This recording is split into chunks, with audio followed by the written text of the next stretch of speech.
8번 문제입니다. 우리 산소부채 이론이 문제로 출제가 됐었고요. 그 문제하고 이제 우리 계산 문제하고 연결해서 문제를 냈어요. 자, 그림은 체중 60kg인 사람이 30분간, 여기 문제가 이제 수정이 돼서 나이가 안 나와가지고, 이 문제가 아니었구나. 예, 맞구나. 60kg 중인 사람이 30분간 일정한 강도로 자전거 플라이 운동을 실시할 때 나타난 산소 소비량 변화이다. 작성 방법 지시에 따라 서술하시오. 단 중력 가속도는 10m/s의 제곱임. 나왔고요. 자, 그래프를 먼저 한번 그려봐야 되겠죠. 그러니까 이런 그림 그릴 때 여러분들 좀 그림 연습을 이렇게 하셨으면 좋겠어요. 그래서 정확하게 그려야 돼요. 여기 이제 정해진 수치에서 약간 위로 올라왔잖아요. 그러니까 여기 지금 산소 소비량이 0.3 리터 퍼 민이라고 얘기했어요. 그쵸? 이게 지금 안정시죠. 그냥 운동하지 않고 가만히 있을 때 분당 산소 소비량이 한 0.3리터 정도 된다는 얘기잖아요. 그죠? 그리고 또 위에 선이 하나 더 그어져 있고요. 여기가 지금 1.5리터 퍼민. 분당 1.5리터의 산소가 소비되고 있고요. 여기까지 선이 그어져 있고, 여기는 안정시, 지금 운동을 안 하고 있는 상태고, 운동을 안 하고 있던 상태에서 갑자기 운동을 빵 시작하면서 이렇게 올라갔어요. 그리고 운동을 했고, 운동이 종료가 됐고, 쭉 더 이어져서 운동이 끝나고 나서 이렇게 이어졌습니다. 지금 이 구역이 여기하고 여기 구간이 지금 같고요. 그래서 A 구간, B, C, D, E로 이렇게 표현되어져 있어요. 그 다음에 자전거 플라이휠 저항이 지금 저항 2kp. 2kp는 한마디로 해서 지금 2kg의 질량을 그냥 2kp로 이렇게 표현한 거죠. 질량을 무게 단위로 표현한 것 뿐이죠. 페달 속도는 또는 50rpm이니까 50회전 퍼 민. 분당 50회전 하고 있다는 얘기고, 회전당 이동 거리는 지금 분당 몇 미터야? 아니, 회전당 6m. 회전당 6m 이동하고 있습니다. 이 얘기죠. 자, 운동 중 어떤 부분의 대사 과정은 미토콘드리아 내에서 ADP 수준이 증가할 때 활성화된다.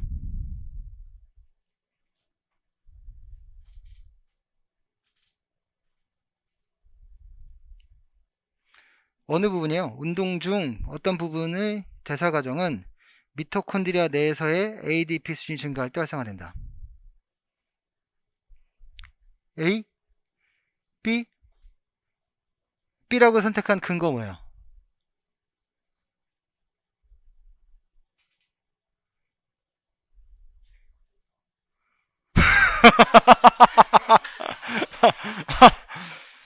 정답!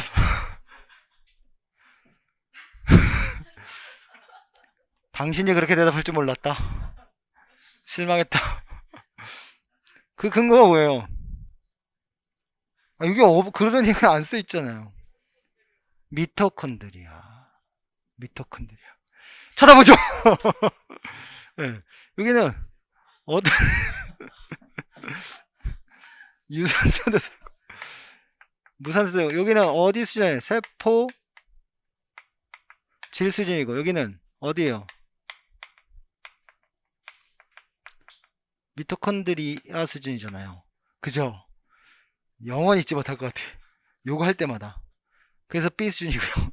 그 다음에 C 부분의 어떤 산소 소비 단계에서는 젖산의 제거, 체온의 증가, 환기작용을 위한 산소 소비, 글리코겐의 제합성, 카테콜라민 효과, 심장작용을 위한 산소 소비 등의 산소가 이용된다. 우리 회복기 중에 이 그림을 제가 이렇게 그렸지만,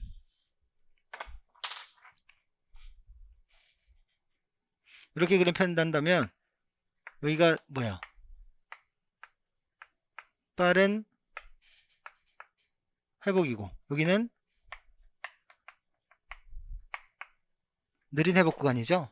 어떤 이론으로 보면, EPOC 이론으로 보면, 그쵸? 그래서 우리 산소 부채 이론으로 얘기한다면 앞쪽이 구간은 뭐야? 비저산 산소 부채고 뒤쪽은 저산 산소 부채이지만, EPOC 이론으로 얘기하면 우리 빠른 회복기, 느린 회복기 이렇게 표현한단 말이에요. 그래서 그러면 여기는 뭐예요? C 부분은 느린 회복기 또는 그러니까 늦다라는 표현을 쓰시면 되고요. 그 다음 최대 산소 부채량이 큰 선수가 최대 산소 부채량은 여기잖아요. 그러니까 최대 산소 부채가 이 사람은 작은 사람이고 얘는 최대 산소 부채량이 큰 사람이죠. 그러니까 이런 사람일수록 어떤 능력이 뛰어난 거예요?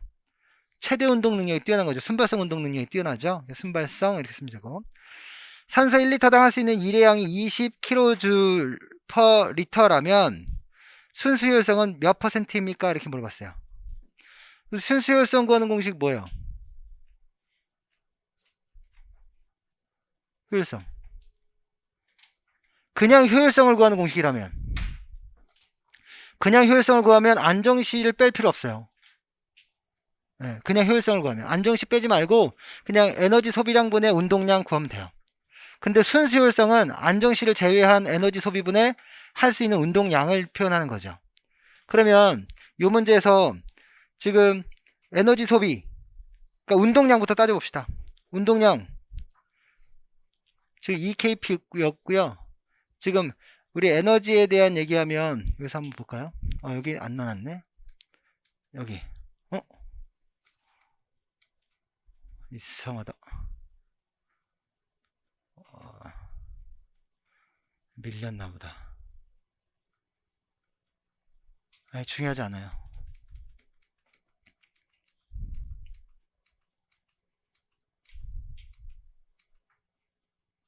자, 우리 일량을 구하는 공식 어떻게 해요?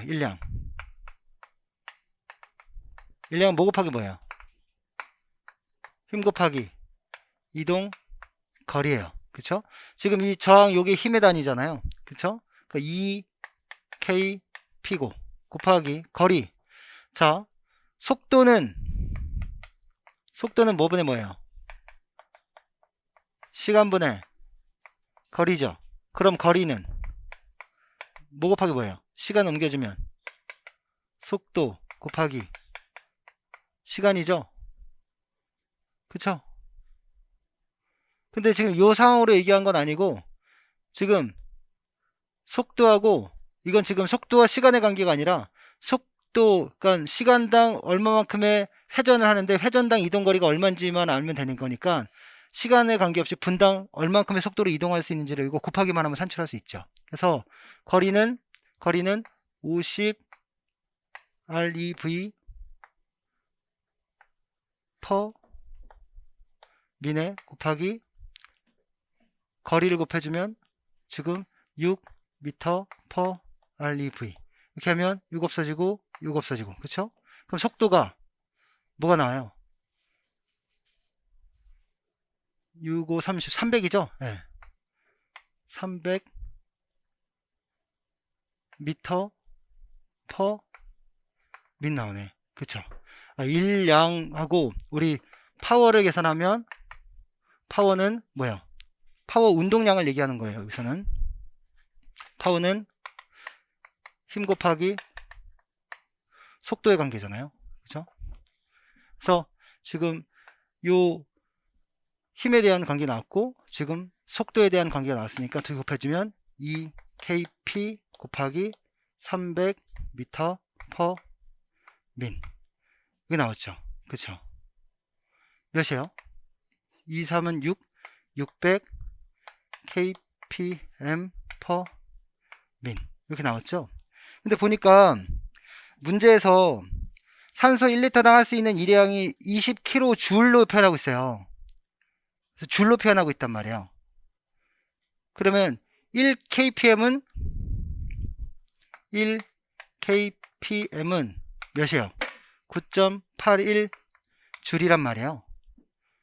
이게 뭐냐면 중력과 속도가 9.81이라고 표현됐을 때 얘기해요. 다시 이거 다시 써드릴게요. 이쪽에다 다시 써드릴게요. 자, 1kpm은 9.81 줄이에요. 그죠?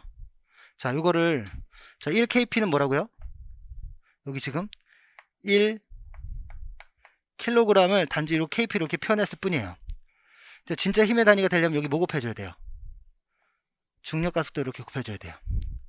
그죠? 그리고 곱하기 거기다가 거리 이렇게 곱해줘야 되죠. 그죠? 요게 뭐예요? 지금 요만큼이 킬로그램 곱하기 중력가속도 9.81 미터 퍼 세크의 제곱이에요. 그쵸? 거기에 미터 이렇게 된 거죠. 그 풀면 여기 1kg이고요. 하면 9.81 kg 미터 퍼 세크의 제곱 곱하기 미터. 그쵸? 이게 뭐에 다녀요? 뭐에 다녀요? 뉴턴이죠? 곱하기 뭐예요? 미터.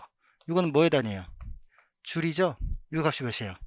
9.81. 그죠? 그래서 9.81 줄이에요. 근데 지금 조건에 중력가속도 몇이라고 줬어요? 10이라고 줬죠? 그러니까 10이니까 여기 뭐 다 바꿔야 되겠죠? 다 지웁시다 그냥. 한마디로 얘기해서 1kpm은 10으로 줬으니까 몇 줄이에요? 10 줄이에요? 10줄이에요? 그쵸? 10줄이죠. 여기 10줄이니까 여기 몇 줄이어야 되는 거예요, 이건? 10배니까. 1kpm이 10줄인데, 그럼 600kpm은 6000줄이 되겠네요. 그쵸? 그래서 1kpm은 10 줄이면 10kpm은 100줄이고, 100kpm은 1000줄이잖아요. 그쵸? 600kpm은 무엇이 돼요? 6000줄이 되는 거죠. 그쵸? 맞아요? 틀려요? 맞아요? 아닌 것 같은데? 맞아요? 잘못 들었어요. 오늘 아주 여러 가지 하는구나. 다시. 요거 그냥 풉시다. 6600kpm은 중력가속도 10m/s 제곱이니까 600kg 곱하기 중력가속도 10m/s의 제곱 곱하기 미터란 뜻이죠. 퍼민 빼고. 그러면 곱하면 몇이에요? 6000kg 미터/s의 제곱 곱하기 미터잖아요. 이거 지금 뉴턴이죠? 6000 뉴턴 미터란 얘기잖아요. 무엇이에요? 6000줄이죠? 이제 됐어요? 네. 그래서 하면 얘는 줄로 단위로 바뀌면 6000줄 퍼 민이에요. 그죠? 근데 1000단위니까 이거 바꿀 수 있잖아요. 6kg 퍼 민으로. 운동량이 이만큼 나온 거야. 그죠? 왜냐면 여기 산소 1리터당 할 수 있는 일회량이 20kg줄이라고 얘기하니까 단위를 다 맞춰줘야 될 거 아니에요. 그죠? 그 다음에 이제 순수 효율성을 얘기하면 그냥 1.5 리터 퍼 민에 곱하기 우리 할 수 있는 일회량 20kg줄 퍼 리터 요것만 계산하면 돼요. 그쵸? 효율성을 얘기하면 이거는 효율성에 대한 얘기할 때 그러니까 총 에너지 소비죠. 근데 순수 효율성을 얘기하려면 뭐예요? 내가 항정 상태의 산소 소비한 거에서 뭘 빼줘야 돼요? 안정 상태의 산소 소비량을 빼줘야 돼요. 그쵸? 그럼 이 총 소비한 거 몇이에요? 1.2 리터 퍼 민이에요. 분당 곱하기 리터당 할 수 있는 일량이 20kg 퍼 리터예요. 그죠? 그러니까 리터 없어지죠? 여기 이렇게 하니까. 그죠? 자, 이런 거 헷갈리니까 다시. 자, 1.2 리터죠? 분당 다시. 분당 1.2 리터 이 뜻이죠? 그죠? 곱하기 이 얘기는 리터당 20kg 줄 이 뜻이죠? 그러니까 요거 곱하니까 이렇게 연결하면 되는 거잖아요. 곱하기 이 뜻이죠? 이거 없어지죠?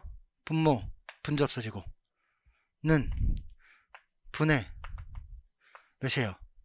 24kg 줄이네요. 그죠? 이거 편안하게 쓰면 24 킬로줄 퍼 민 이렇게 표현하면 되죠. 이게 지금 순산소 소비량이죠. 분당 에너지 분당 한 일의 양이지. 그쵸? 그 다음에 총 운동량을 얘기하는 거고요. 그쵸? 실제로 한 운동량. 그러니까 분당할 수 있는 일량과 분당할 수 있는 실제 일량을 비교해 보니까 내가 이만큼을 할 수 있었는데 실제로 한 건 6kJ 밖에 안 한 거잖아요. 그쵸? 이 효율성 비교하면 이걸 여기다 쓰고 여기다 쓰면 24 킬로줄 퍼 민 곱하기 100 없어지고 6, 4, 24 몇 분의 몇이에요? 4분의 1이란 얘기죠. 4분의 1은 0.25 곱하기 100이니까 25%. 순수 효율성은 25%예요. 딱 떨어지게 문제 드린 거예요. 그죠? 어려웠어요? 어려웠어요? 어려운 게 아니에요. 기출문제예요. 순 에너지량을 물어봤단 말이에요. 기출문제에서는. 근데 대신 여기서 순산소 소비량을 물어봤을 뿐이에요. 순산소 소비량을 이용해서 효율성을 물어봤을 뿐이에요. 그죠? 그러니까 여기서 기출문제 외에 다른 걸 건드린 건 없어요. 그냥 끌어왔는데 다르게 물어봤을 뿐이에요. 제가 꼰 게 아니라, 그죠? 예. 그러니까 이렇게 생각을 해볼 수 있어야 돼요. 그 다음에 9번 문제. 자, 다음은 체육 교과 연구에 참여하고 있는 두 교사가 나눈 대화 내용이다. 작성 방법에 따라 순서대로 서술하시오. 박 교사가 김 선생님, 운동을 할 때 우리 몸에 필요한 혈액을 어떻게 공급하나요? 김 교사가 좋은 질문이네요. 그러한 문제를 해결하기 위해 심장의 역할이 중요하답니다. 심근의 장력은 수축 전 심근에 걸리는 부하를 나타내기 때문에 수축 전에 걸리는 심근의 장력을 전부하라고 합니다. 따라서 이것은 심장에 들어오는 혈액의 전부하로 감주되며 이것에 영향을 주어 우리 몸에 혈액을 공급하게 되는 것입니다. 잘 모르겠네요. 그죠? 박 교사가 그렇군요. 제가 얼마 전에 생리학 교재를 보니 이런 공식이 있더군요. 어떤 것은 디귿에서 니은을 나누었더니 이게 된대요. 근데 이것은 수축력의 지표랍니다. 그런 이유를 알 것 같아요. 수축력의 지표는 뭐예요? 구출률이죠.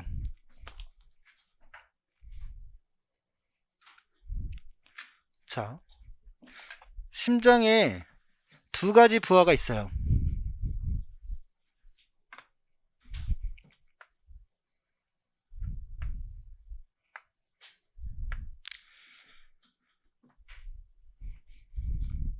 저 온몸을 돌아서 이렇게 칠까요?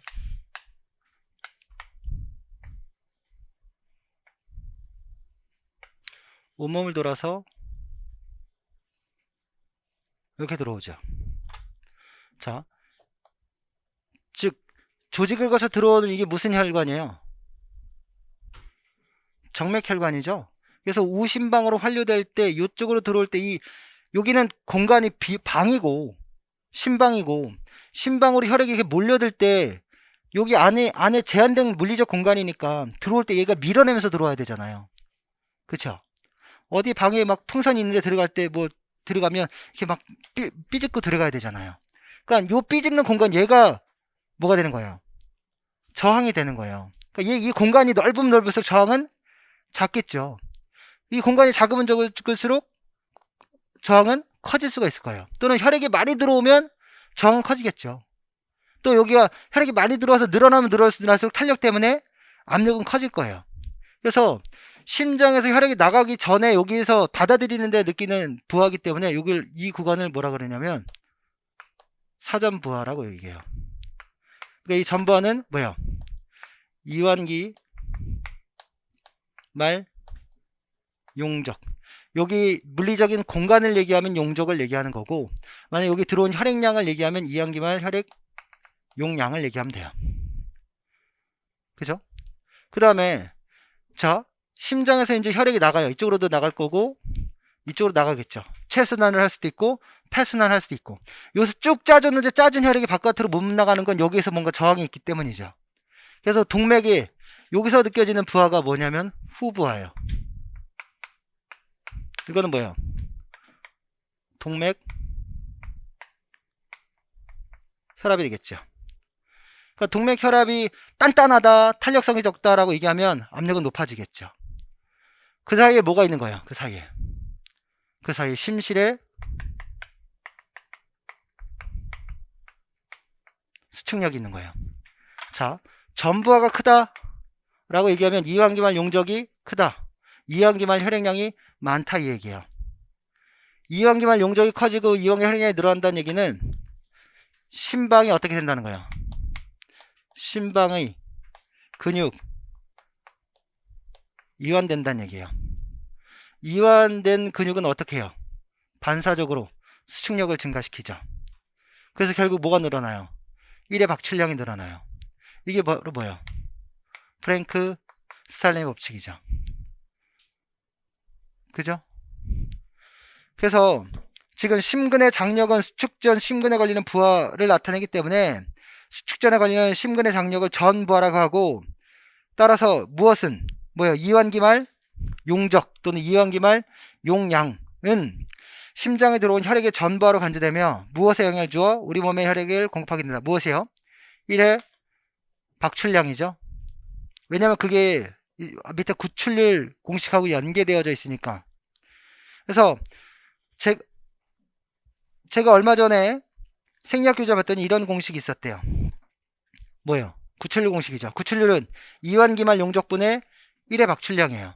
그러니까 이완기말 용적 얘가 많은데 후부하 나가서 나가는 혈액량이죠. 그게 뭐예요? 1회 박출량이에요.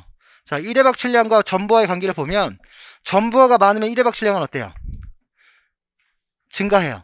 따라서 전부하와 1회 박출량은 어때요? 비례관계예요. 그죠? 근데 후부하는 동맥 혈압이 높으면 1회 박출량은 줄어들어요. 왜냐면 나가는 출구가 막혀 있으니까. 그래서 평균 동맥 혈압은 낮아야 1회 박출량은 증가해요. 그래서 둘 사이 관계는 반비례 관계예요. 그쵸? 둘 사이 관계는 비례 관계고요. 그쵸? 어쨌든 전부하가 많아지면 이완기말 용적이 많아지면 뭐가 증가한대요? 1회 박출량이 증가한대요. 둘 사이에는 비례 관계다 이 얘기고요. 그래서 그렇군요. 그래서 구출률은 이완기말 용적분의 1회 박출량이다. 따라서 이완기말 혈액량이 많이 들어왔는데 1회 박출량이 많아진다는 건 뭐가 세졌다는 얘기예요? 수축력이 세져서 많이 나갔다는 얘기죠.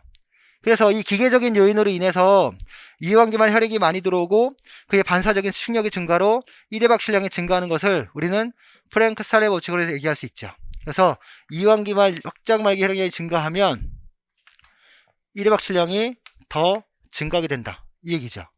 이게 구출률 그래프예요. 그 프랭크 스탈린의 법칙을 얘기하는 것이고요. 이해되시죠? 다음 박 교사가 운동선수들이 격렬한 운동을 한 후 가볍게 달리기를 한 이유는 무엇인가요? 동적 휴식 하려고요. 그죠? 근데 박 교사가 자기 혼자 얘기하네. 그것은 앉아서 쉬게 되면 피로 회복이 훨씬 더디기 때문입니다. 문제에서 미처신 미음의 이유와 가장 관련이 깊은 정맥혈 회귀 기전을 쓸 것. 뭐 때문이라는 거예요? 가만히 앉아 쉬면 근육에 의한 펌프 작용이 없다라는 거죠. 근육에 의한 펌프 작용이 없으면 운동을 하면 혈액이 어디 몰려요? 우리 몸의 거의 대부분 70에서 80%는 다 어디 있어요? 정맥혈에 있어요. 예, 동맥에 있는 것이 아니라 정맥에 있어요. 그래서 이 바깥쪽에 있는 거죠. 바깥쪽이라기보다는 하여튼 말초로 흘러간 거예요 이미. 그럼 거기서 이제 산소를 주고 이산화탄소를 받고 있는 상황인데, 그러면 심장에 다시 혈액을 공급해 주려면 다시 뭐가 와야 돼요? 더러운 공기가 와서 심장에 가서 다시 폐로 보내진 다음에 폐에서 깨끗한 공기로 정화해서 다시 심장을 통해서 조직으로 가야 돼요. 그렇죠? 그렇게 하려면 밑에 있는 거 끌어올려줘야 될 거 아니에요. 그럼 근육이 움직여야 한단 말이죠.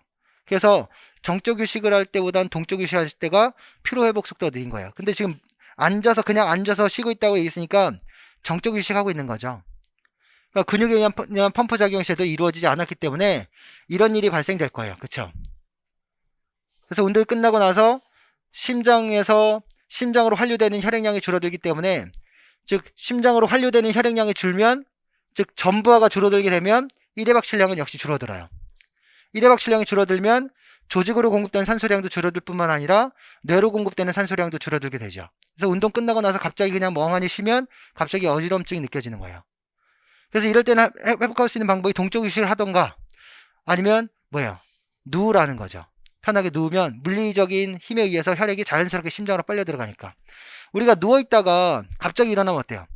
여러분 담배 필 때 이렇게 이렇게 쪼그려서 피잖아요.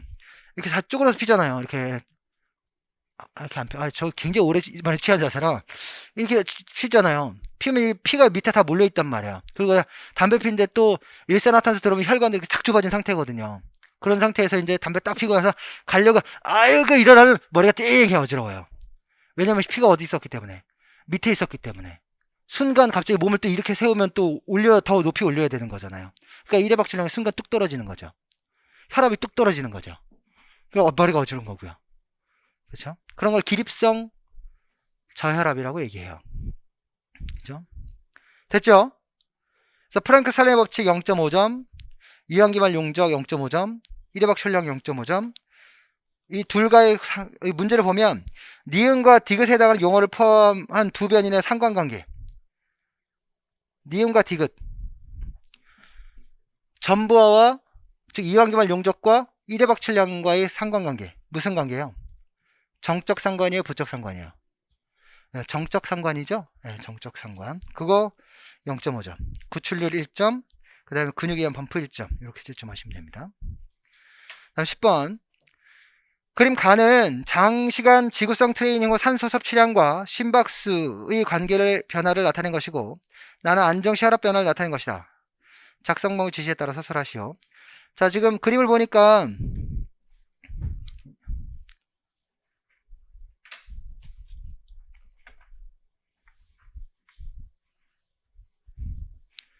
자, 이런 것 여러분들 보세요. 지금 저는 이거를 외우고 있지 않아요.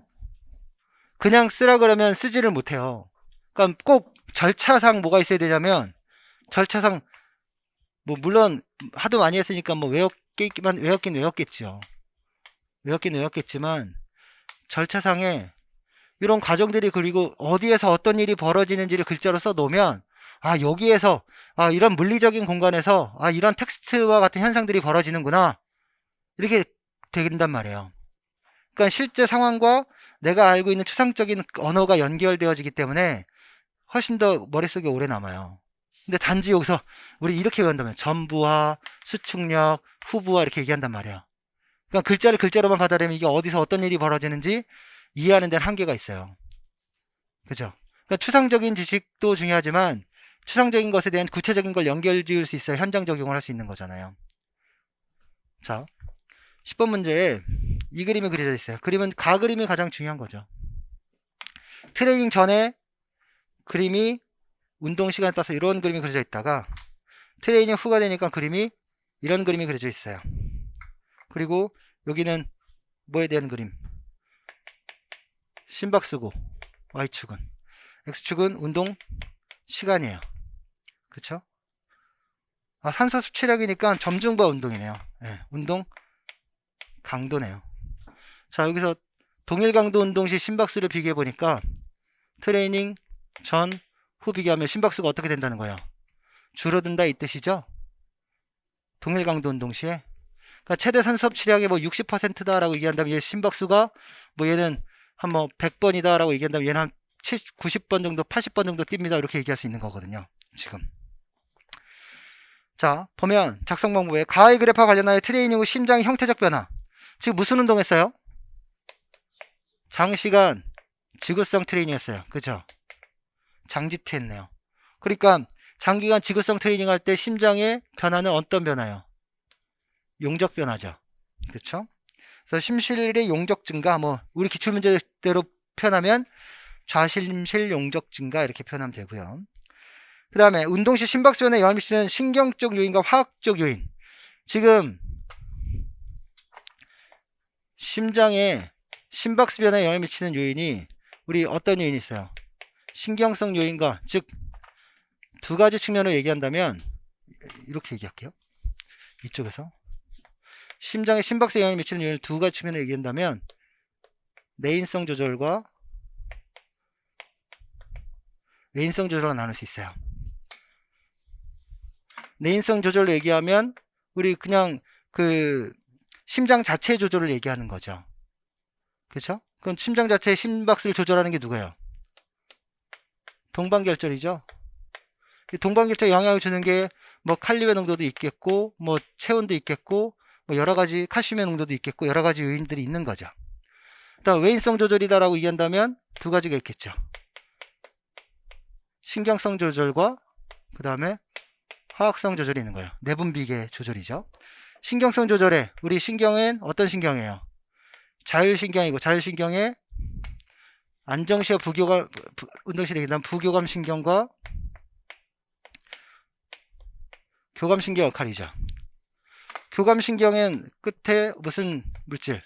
아세틸콜린이 나오고 아세틸콜린은 무슨 자극? 억제성 자극이죠. 교감신경은 노르에피네프린이고 무슨 자극? 흥분성 자극이고. 자, 운동을 시작하면 부교감신경 억제성 자극은 줄어들고 운동 시작 교감신경의 흥분성 자극은 증가할 거예요. 그러니까 요거 두 개로 이렇게 표현하고 이거 하나로 표현하고 얘는 두 개로 이렇게 표현할게요. 자, 화학 물질 어디를 자극해요? 교감신경이 부신 수지를 자극할 거예요.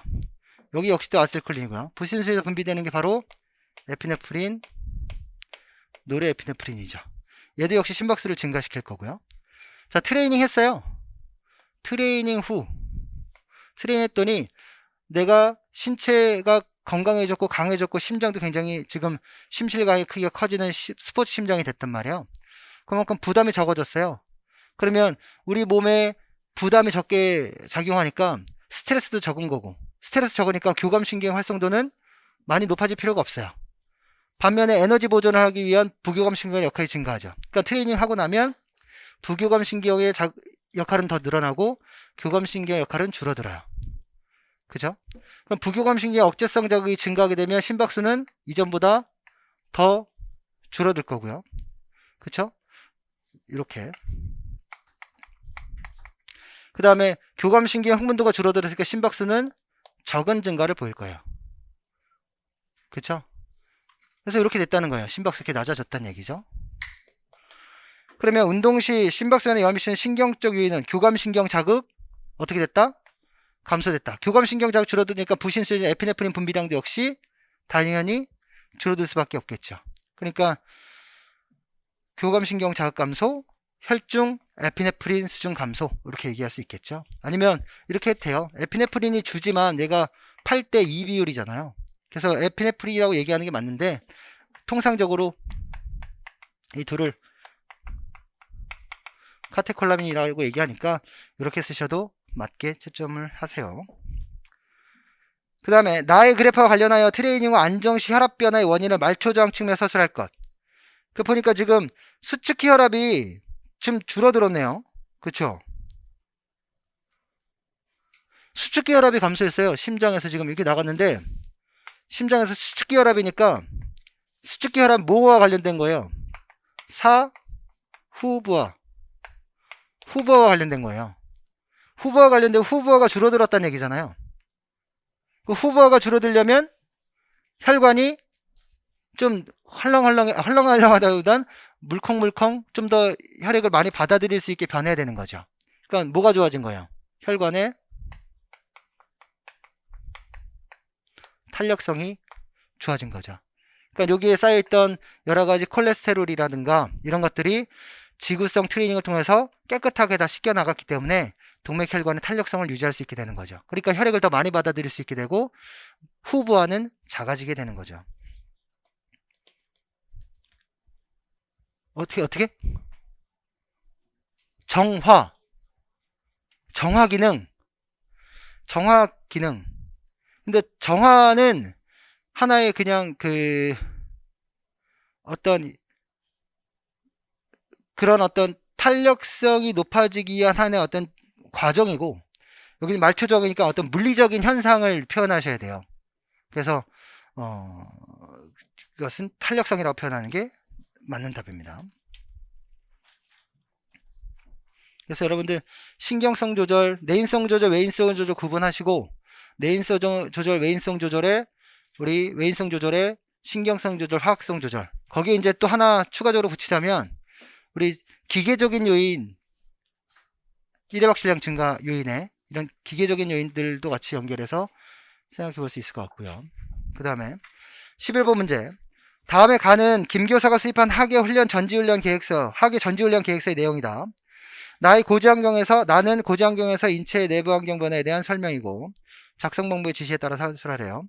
학예 전지훈련, 기출문제와 똑같은 내용입니다. 그 다음 나에서는 여러 가지 내용들이 나오고, 일단 문제를 보면 가히 계획서를 바탕으로 해수면 수준과 비교하여 고지 환경에서 최대 산소 섭취량을 감소하는 원인을 찾았을 것, 그와 관련해 추가적인 요인 하나를 더 제시할 것. 여기서 고지훈련 계획서 상에서 최대 산소 섭취량을 감소시킨 요인을 찾았으래요. 뭐 때문이에요?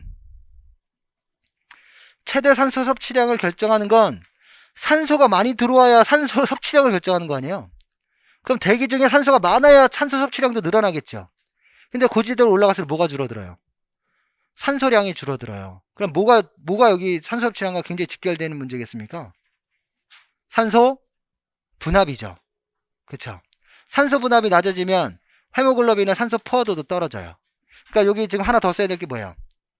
헤모글로빈의 산소 포화도예요. 그쵸? 그래서 지금 고지대로 가면 갈수록 해수면의 폐포 산소 분압은 100mmHg지만 고지대로 올라가서 폐포 내 산소 분압은 67mmHg 밖에 안 돼요. 물론 이 수치는 측정하는 곳마다 조금씩 달라질 수 있지만 결국 이렇게 되면 동맥 혈액의 산소 포화도가 산소 분압이 100mmHg지만 여기 고지대의 동맥 혈관의 산소 분압은 67mmHg 밖에 안 돼요. 이 얘기는 조직의 미토콘드리아에 있는 산소 분압이 약 40mmHg면 두 영역 사이 분압차가 굉장히 작아지죠. 여기는 이렇게 흘러가서 조직으로 가면 100대 40이니까 많이 가겠지만 67대 40이면 압력차가 적잖아요. 여기는 많이 가겠지만 여기는 조금밖에 못 간단 말이죠. 그러니까 조직의 산소 공급 능력이 떨어지니까 당연히 조직에서의 최대 산소 섭취 능력도 떨어질 수밖에 없는 겁니다. 그렇죠? 그 다음 나에서 고지 환경에서는 환기량이 평지보다 증가하게 된다. 그래요? 왜 증가하는 거예요? 왜 증가해요? 대기 중에 산소가 부족하니까 산소를 더 마시려고. 근데 들어올 때 산소가 부족하잖아요. 재밌는 건 산소를 더 마시려고 호흡 수를 증가시켰는데 재밌는 건 들어오는 산소는 조금이고 오히려 나가는 이산화탄소가 더 많아요. 그래서 무슨 호흡이 되는 거예요? 과호흡 또는 과한기가 되는 거죠. 그렇죠? 그래서 과한기에 의한 혈액 속에 뭐가 과도하게 배출돼요? 이산화탄소가 배출되죠. 그래서 신체가 호흡성으로 염기화되는 겁니다. 그렇죠? 그래서 고지대로 올라가면 이산화탄소 배출량이 많기 때문에 체내가 염기화되죠. 평지에서도 그와 비슷한 현상을 경험할 수 있어요. 어떤 호흡을 할 때? 얕은 호흡을 할 때. 이렇게. 그럼 이제 호흡이 폐 상부 쪽까지만 왔다가 나가거든요. 그러니까 우리가 관류를 따질 때 폐 아래쪽은 보세요. 중력 때문에 피가 폐 상부까지 올리는데 어려울 거 아니에요. 근데 폐 하부 쪽은 그래도 좀 더 쉽겠죠. 여기 쪽에 많이 몰리고 그다음 위쪽 이렇게 간단 말이에요. 그러니까 폐 하부 쪽은 모세혈관에 혈액이 많고 폐 상부 쪽엔 모세혈관에 혈액이 적어요. 근데 우리가 짧은 호흡을 하면 혈액이 적은 곳으로 산소가 왔다 갔다 하는 거거든요. 그러니까 가스교환이 제대로 이루어질 리 없죠. 그래서 우리 깊은 호흡을 하면 폐 기저까지 공기가 들어가는 거예요. 그럼 가스교환이 잘 이루어지겠죠. 그렇죠. 근데 여기는 지금 짧고 얕은 호흡을 하니까 폐 상부 쪽에서만 호흡을 하게 되고 산소는 많이 못 들어갔는데 이산화탄소만 계속 밖으로 나오는 현상이 나타나요. 이게 수의적 과한기예요. 그러니까 이런 일이 벌어지면 또 체내가 염기화되는 겁니다. 이해됐죠? 그 다음에 아이고 또 답을 줬네. 여기 가로를 안 지웠구나. 그죠? 다섯 번째 줄에 4048m 고지에서 폐포 내 이산화탄소. 이것 때문에 이건 점수를 줄 수가 없겠다. 이거 배제하시고요. 과한기 1점으로 채점하십시오. 그 다음에 해수면 수준과 비교해 고지 환경에서 장단기적 인체의 생리적 변화를 각 항목별 증가 감소로 제시하면 다음과 같다. 단기간에 최대 심박수 증가합니까 감소합니까? 감소하죠. 왜 감소해요? 심장도 뭐 산소가 있어야지 지가 잘 뛸 거 아닙니까? 근데 산소가 부족 환경이니까 최대 능력까지는 못 올라가겠죠. 1회 박출량은 증가합니까? 감소합니까?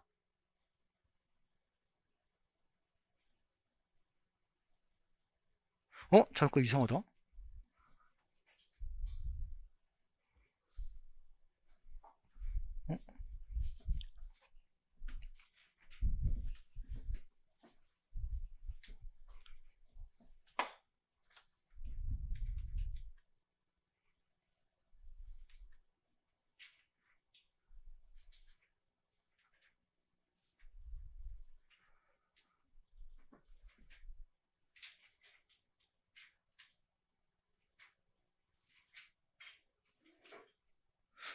이거 잘못된 것 같은데요?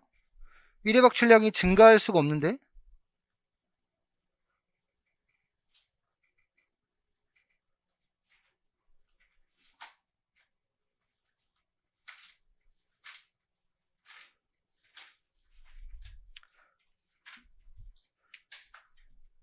교재엔 1회 박출량에 대한 언급이 별로 없죠.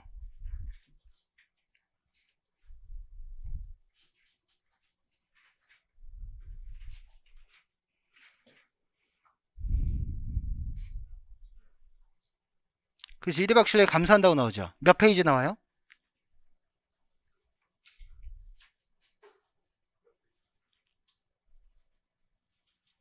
그건 온도인데 고지 환경에서 교재에 아마 안 나올 거예요.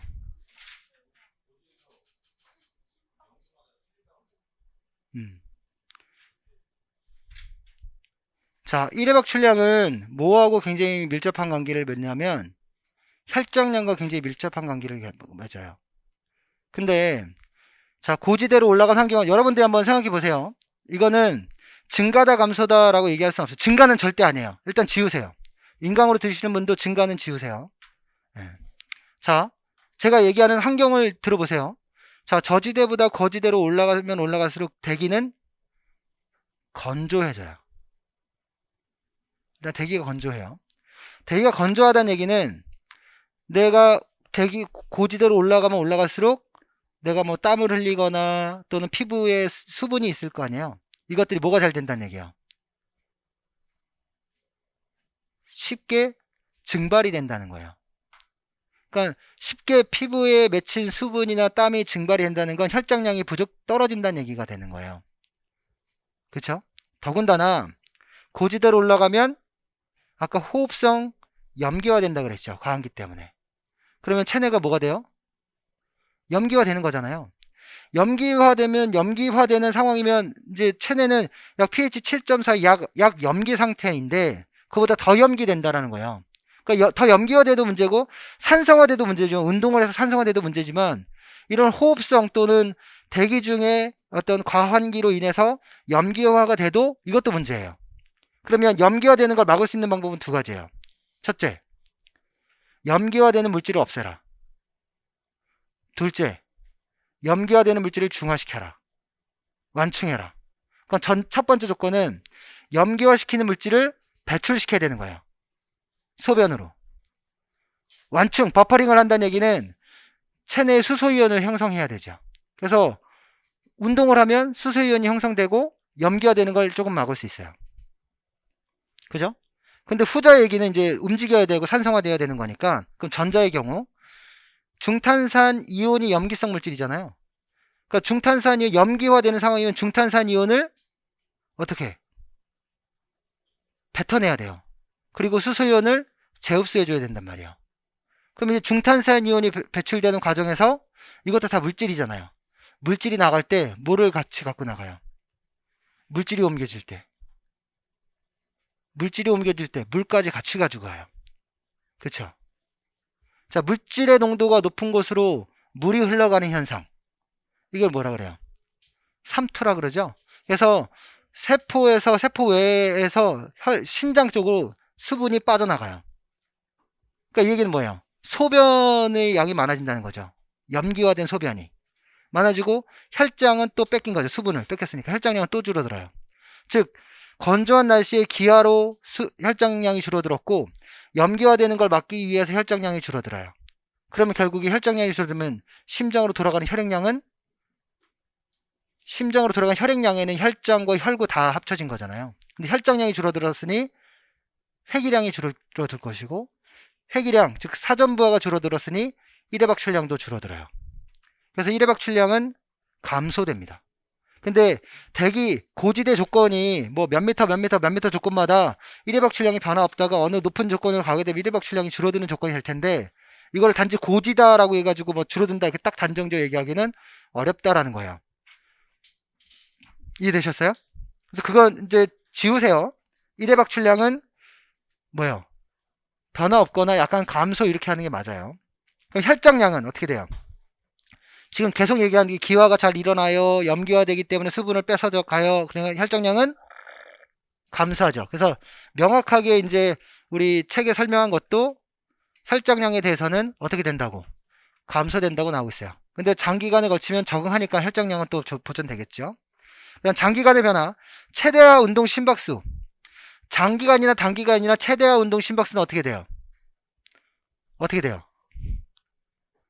증가해요, 감소해요? 왜 증가하는 거예요?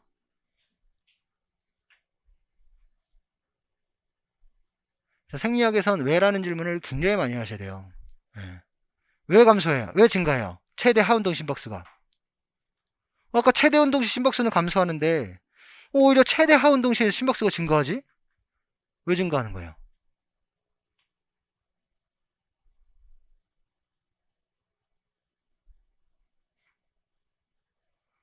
우리가 아까 그 얘기했잖아요. 운동을 해요. 에너지가 필요해요. 그러려면 산소를 공급해야 돼요. 누가 그 일을 해요? 심장이 그 일을 해요. 운동을 한대요. 어디서 한대요? 고지대에 가서 운동한대요. 에너지 똑같이 필요하대요. 똑같은 양의 산소를 공급받고 싶은데 심장이 그 역할을 해야 되는데 대기 중에 산소가 부족하대요. 그러니까 심장이 어떤 일 해야 돼요? 심장이 열일을 해야죠. 왜냐면 그때만큼 헬스면 만큼 똑같은 산소 주려면 더 많이 일을 해야죠. 그래야 산소 많이 주고 ATP 만들고 운동할 거예요. 그렇죠? 그러니까 최대화 운동 시 운동 강도가 높게 느껴지겠어요? 낮게 느껴지겠어요? 높게 느껴져요. 그래서 심박 최대 산소 섭취량을 보면 자, 헬스면에서는 지금 최대 산소 섭취 능력이 분당 4리터인데 50% 최대 산소 섭취량이 50%에 해당하는 운동 강도로 운동을 했대요. 근데 고지대로 올라갔더니 내가 분당 섭취할 수 있는 산소량이 3리터밖에 안 된대요. 근데 지금 내가 하는 운동 강도는 분당 2리터가 필요한 운동이거든요. 내가 가진 능력은 3리터인데 하고 있는 운동은 2리터예요. 그럼 비율로 따지면 약 66.6%에 해당되는 운동 강도라는 거죠. 즉 헬스면에서는 50%의 운동 강도가 고지대로 올라가면 60%, 70%의 운동 강도로 높게 느껴질 수 있다는 거예요. 그러니까 이 고강도 운동을 하기 위해서 심장의 부담은 더 커지게 될 수밖에 없는 거죠. 그렇죠? 그래서 심박수가 증가하는 겁니다. 결국 한마디로 얘기해서 심박수가 증가한 이유는 산소 분압이 떨어졌기 때문이에요. 동맥혈내 산소 포화도가 헤모글로빈의 산소 포화도가 떨어졌기 때문이죠. 그럼 여기서 우리가 공식 하나를 써봐야 될 것 같아요. 여러분들 지금 이 상태면 조금 문제가 있어요.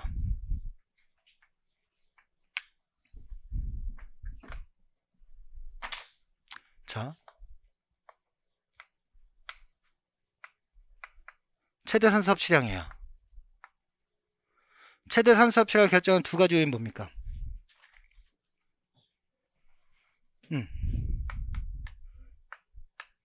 최대 심박출량 곱하기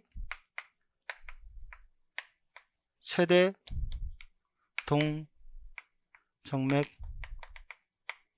산수차예요. 그럼 최대 심박출량은 뭐 곱하기 뭐예요?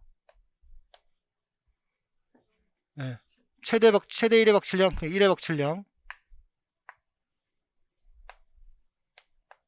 곱하기 최대 심박수겠죠. 동정맥 산수차는 동맥의 산소 분압에서 정맥의 산소 분압을 빼준 거예요. 그쵸?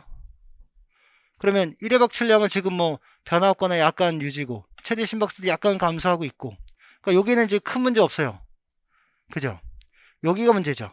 지금 정맥의 산소 분압도 별 차이 없어요. 단지 중요한 건 얘가 문제죠. 얘가 동맥의 산소 분압이 많이 떨어진다는 거예요. 그쵸? 동맥의 산소 분압이 많이 떨어지는 건 결국 뭐예요? 뭐 때문에? 고지로 올라갔기 때문이죠. 대기 중에 산소가 부족했기 때문이죠. 대기 중에 산소가 부족하기 때문에 동정맥 산소가 줄어들게 되고, 동정맥 산소가 줄어들기 때문에 최대 산소 섭취량이 떨어지게 되는 거예요. 물론 얘도 떨어지고요, 얘도 떨어져요. 얘도 떨어지고요, 얘도 약간 떨어지겠죠. 하지만 제일 중요한 요인은 얘가 가장 중요한 요인이에요.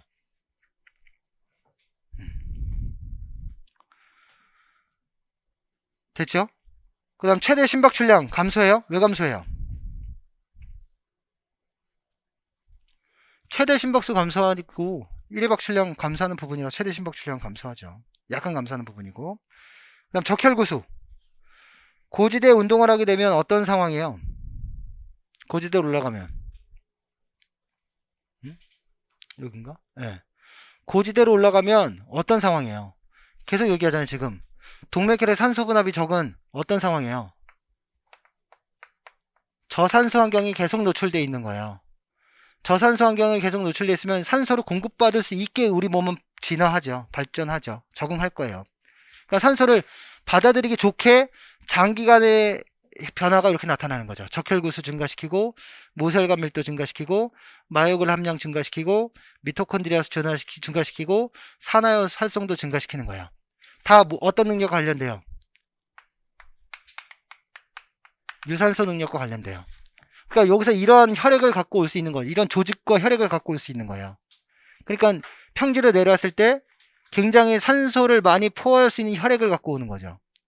그러니까 유산소 능력이 굉장히 좋아져요. 그쵸?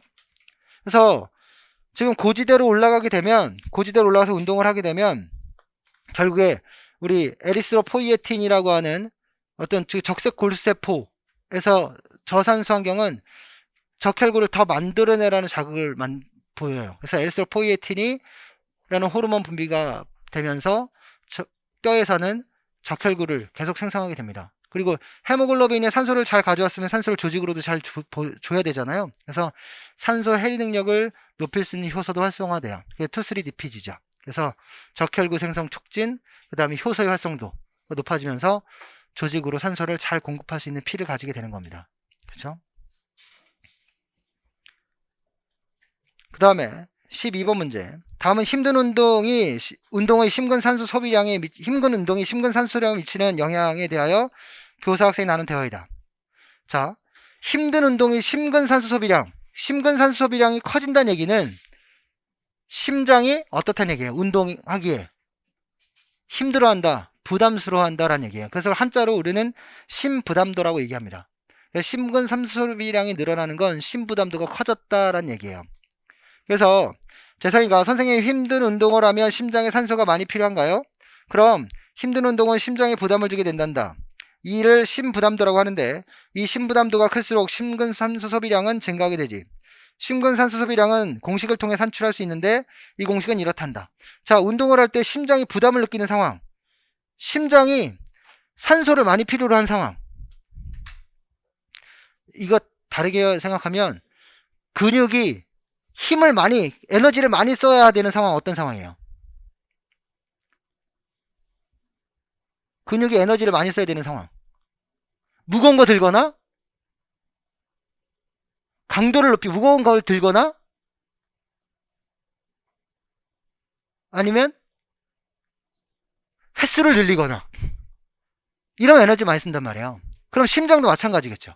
심장도 많이 뛰거나, 심장이 강하게 압력을 강해줘야 될 때, 이때 심근산소 소비량은 커지는 거예요. 그러면 심장이 많이 뛰는 건 심박수를 얘기하는 걸 거고, 심장이 강하게 뛰어야, 압력을 가야 된다는 얘기는 뭐야? 압력이 높을 때죠. 어떨 때? 심장이 쭉 짜줄 때 압력이 높을 때죠. 수축기 혈압이죠. 그래서 심부담도는, 심근산소 소비량은 심박수 곱하기 수축기 혈압이에요. 그러니까 우리가 그렇게 생각하면 쉽죠? 재성이가 선생님 동일한 운동 강도로 운동을 할 때 다리 운동과 팔 운동에 따른 심근산소 소비량의 차이가 있나요? 그렇죠. 심근산소 소비 차이가 있겠죠. 왜 차이가 있겠어요? 수축기 혈압이 낮으면 심부담도 낮아질 거 아니에요. 그러니까 수축기 혈압이 낮아질 수 있는 방법이 뭐예요? 저항이 작으면 되죠. 저항이 작으면. 그러면 어디가 저항이 더 작겠어요? 큰 근육과 작은 근육 중 큰 근육에 더 많이 혈관이 열릴 수 있는 거죠. 그래서 운동 강도가 같을 때 다리 운동은 팔 운동에 비해 심근산소 요구량이 낮단다. 문제를 보면 밑줄신 니은의 이유를 서술할 것, 단 말초저항과 혈압의 변화를 포함하여 서술할 것. 자, 동일한 강도 운동을 할 때 큰 근육 저항 혈관은 어떻게 돼요? 다리 운동할 때 지금 요 다리가 점점점 팔이 여기가 다리거든요. 여기가 다리. 그쵸? 혈압이 더 낮아요. 지금 팔 운동을 할 때보다 다리 운동을 할 때. 그러니까 팔 운동을 할 때는 교감신경 자극도 굉장히 커야 되고, 근데 다리 운동은 상대적으로 교감신경 자극이 작아요. 여기는 교감신경 자극은 혈관을 수축시키는 역할을 하잖아요. 근데 교감신경 자극이 약하다는 건 혈관을 확장시킨다는 거죠. 그래서 다리 운동을 할 때 혈관이 상대적으로 더 적게 수축하고 상대적 혈관의 직경은 상대적으로 열려져 있는 넓어져 있는 상태예요. 그렇기 때문에 혈류 저항 감소폭이 적어서, 즉 혈관이 팔과 다리를 비교하면 팔은 이렇게 작지만 다리는 이렇게 크다라는 거예요. 그러니까 이게 말초 저항도 다리가 작아요. 그러니까 수축기 혈압도 낮아요. 심부담도도 작지요. 그래서 더 많은 저항 혈관, 즉 말초 저항이 확장되기 때문이다 라고 얘기해야 되고요. 그러면 이렇게 확장되기 때문에 더 많은 말초 저항은 뭘? 심박출량 곱하기 저항은 혈압이기 때문에 우리 지금 뭐야? 더 낮은, 이거 뭐라고 해석하는 게 좋을까?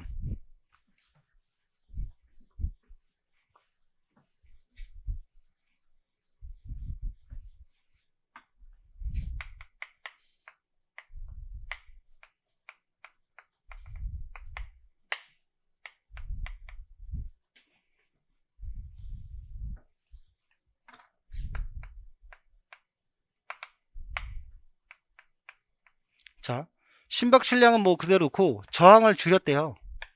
저항을 줄이면 뭐예요? 혈압도 떨어지게 된단 말이에요. 그러니까 저항이 줄죠. 그러니까 심장의 심부담들도 줄어들어요. 그러니까 심박수도 줄어들 거고요. 그러니까 심근산소 소비량도 줄어들게 되는 거죠. 그러니까 한마디로 얘기해서 다리 운동을 할 때 혈관이 확장되기 때문이다. 또 혈관이 상대적으로 팔 운동 때보다 더 이완되어져 있는 상태이기 때문에 심근산소 소비량은 낮다라고 얘기할 수 있는 거고, 그 다음 강교사가 그럼 어떤 운동에서는 상대적 산소 소비량이 근간을 둔 예상치보다 더 심박수를 증가시킨다 라고 얘기하고 있어요. 우리가 정상적인 운동을 하면 근육으로 보내고 다시 회귀돼서 다시 근육으로 보내고 회귀돼서 근육으로 보내잖아요. 근데 어떤 운동을 하면 회귀되지 않고 계속 보내야 되는 상황이 나타나요. 그러면 거기 가 있는데 또 보내고 또 보내고 또 보낼수록 어때요? 말초 혈액이 많이 몰려 있으니까 계속 압력을 가해야 된단 말이에요. 그게 어떤 상황이에요? 근수축 형태로 얘기하면 등척성 수축시죠. 그러니까 우리가 등척성 수축할 때 그걸 잘 못 느끼잖아요. 그래서 여러분들 쉽게 느낄 수 있는 게 여기 팔 이렇게 꽉 잡아보세요. 네, 꽉 잡으세요. 자, 이렇게 되면 자, 우리 정맥혈은 그 피부 근처에 있고요. 동맥혈은 좀 더 안쪽에 있어요. 그죠? 그러니까 한 10번만 해볼까요? 10번만.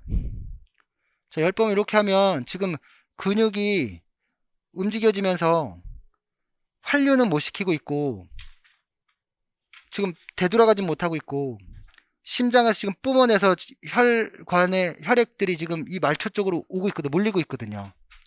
자, 보세요. 저 지금 핏줄 튀어나오죠? 여자 선생님들은 그런 거 잘 못 느끼죠? 적게 나오니까.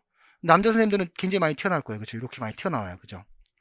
이런 현상이 벌어지는 거죠. 그러면 혈액이 많이 갔으니까 지금 저는 이 혈관 자체에 굉장히 압력이 느껴져, 빵빵하게 느껴져, 쩌릿쩌릿하거든요. 이런 느낌이 온단 말이에요. 그러니까 등척성 운동을 하면 이렇게 밀려가는 혈액이 점점 많고 혈관이 부풀어 오르니까 혈관 저항이 당연히 혈액량이 많으니까 클 수밖에 없어요. 그러니까 이때 심근산소 소비량도 심부담도도 커지게 되죠. 그래서 환류를 잘 지키는 운동은 심근산소 소비량이 상대적으로 그다지 높지 않아요. 근데 등척성 운동을 하게 되면 환류를 못 시키기 때문에 더 높은 수준의 심근산소 소비가 요구된다라는 겁니다. 이해되셔요? 이해되셔요? 그래서 기억의 심박수, 식혈압 각각 0.5점씩 하고요. 그 다음에 그러니까 세동맥, 그러니까 저항혈관의 확장, 또 낮은 혈압 이런 각각 1점씩 쓰시고요. 등척성 운동 1점 이렇게 해서 채점하시면 될 것 같아요. 자, 한번 쉬었다가 B형 문제 보겠습니다.